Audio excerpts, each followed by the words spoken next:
by CNN's head count, it's likely that Pete Hegseth will get confirmed as Secretary of Defense, and it was a magnificent display of competence, of class, of intelligence.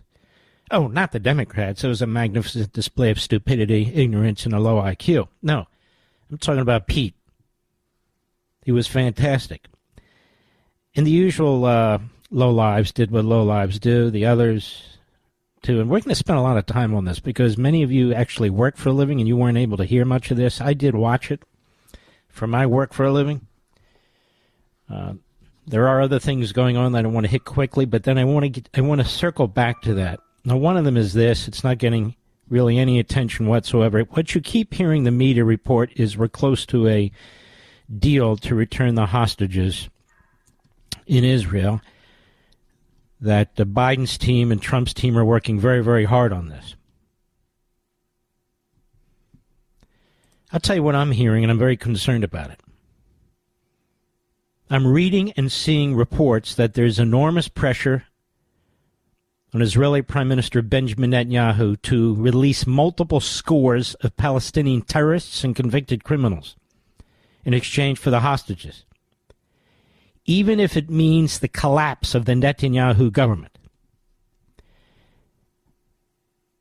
Now, I hope this isn't true. I hope our team, the Trump team, isn't pressuring for this, that is, the release of terrorists. You know, here in the United States, we would not go for that, would we?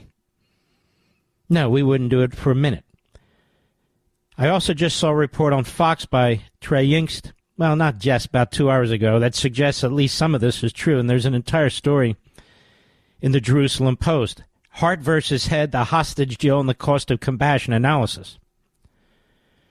They go on to say Israel's agreement to the emerging hostage deal, one that, if fully implemented, could secure the release of all 98 remaining captives. They don't know if that's the number. Nobody does. They're just speculating.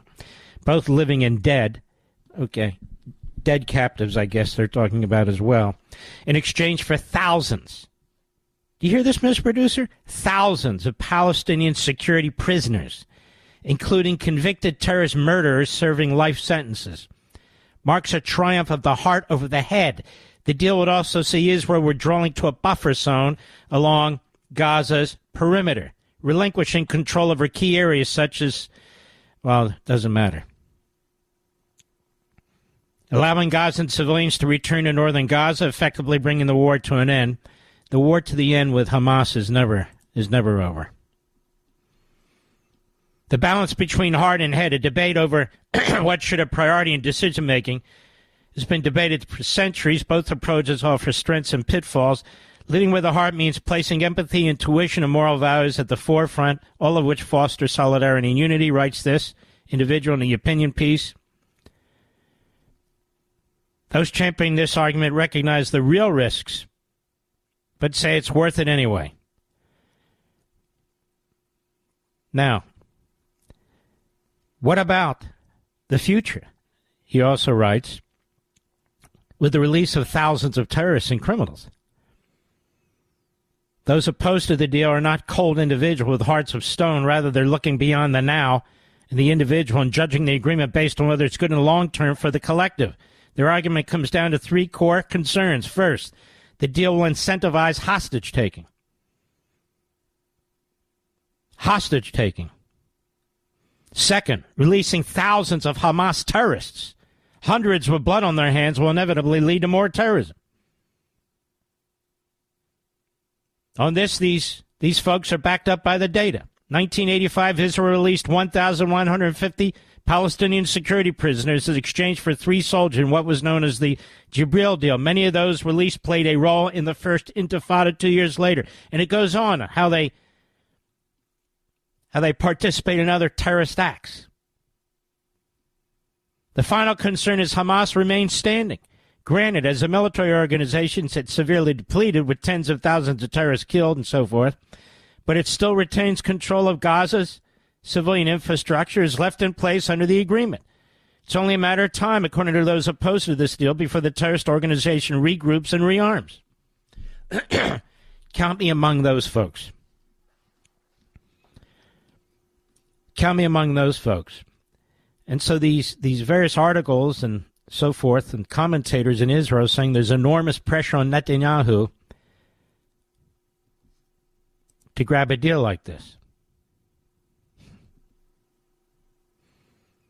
That's apparently what's going on. And so if the Biden and Trump folks are working closely together, I just hope it's not our folks that are pressuring this so there's thousands of terrorists are released. I can't imagine that's the case, since we would never buy that. In our own case, we would never put up with that. So time will tell, but apparently it's going to happen fairly soon. You know, the truth of the matter is that Biden wants a deal on the way out, and President Trump would like to get this resolved before he's sworn in. So there is that motivation, my understanding. But time will tell. Now, Qatar is negotiating, in effect, for Hamas. Qatar is a terrorist regime, America. Qatar has spent enormous amounts of money in our country. Qatar has bought a lot of politicians in our country. Qatar has its hands in many developments and businesses in our country. And a lot of our wealthiest people in this country owe Qatar money. That's right. And so you got to wonder about that. We'll see how this plays out, but I wanted to bring this to your attention because all the reporting in the United States so far is we must have a hostage deal. What they're not saying is with thousands of terrorists and murderers and criminals released. And Hamas remains standing. And now you can see why some in the coalition with Benjamin Netanyahu have said, well, we're going to withdraw. And depending on how many withdraw, his government can fold. And Biden obviously doesn't give a damn about that. We should. That is, we American patriots, we should. So I wanted to bring that to your attention. Also, it turns out in the Los Angeles metropolitan area, about 100 fire trucks are not functioning. They don't have the parts they need, and the repairs couldn't be done. So this is a government, basically, the Los Angeles government and the California government generally, that is a disaster. Ideologically, practically, scientifically, a disaster. I see the media all worked up, starting with the Associated Press, that the flags will be flying at full mast for the inauguration of President Trump, rather than half-mast for Jimmy Carter. Now, if they were flying half-mast when he's giving his inaugural address, the media would say, look at that. Isn't that symbolic of a country dying? So the speaker's ordered that all the flags will be flying at full mast, and that's good. They should be, as far as I'm concerned. You know, there's a ton more going on in this country, but this hearing is illustrative of how the Democrats plan to try and destroy our nominees and what a nominee needs to do to stand up to it and defend against it. And I want to also say that the Republicans on this committee were superb, and that would include Joni Ernst. Absolutely superb. Superb. I can't play them all. This gentleman Kramer was wonderful, as were others. Our buddy Tom Cotton was outstanding. But they all were outstanding. And the Democrats look buffoonish. Gillibrand's there defending women in the military. She won't defend women in sports. She won't defend the word women. She won't do any of that. She won't condemn transgender athletics as destroying women's sports. So she doesn't stand for women. She's a wokester. And this Hirano, whatever the hell her name, from Hawaii, she's a court jester. She's an idiot.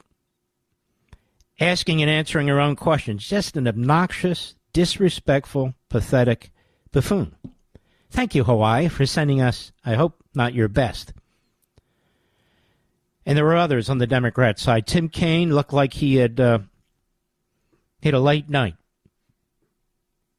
Looked like he had a rough night. His hair was disheveled. He looked like Professor Aaron Corey. Nasty S.O.B. He was nasty as hell. About this wife, the ex-wife, one of the young kids, 7 years old, is in the audience. He didn't care. He was given his marching orders by Schumer. He was Schumer's point man, hit man. There were others. But he was exceptional at his loathsome conduct and so forth. Just disgusting. By the way, Jack Reed, the former chairman, now the ranking Democrat on the committee, another lowlife.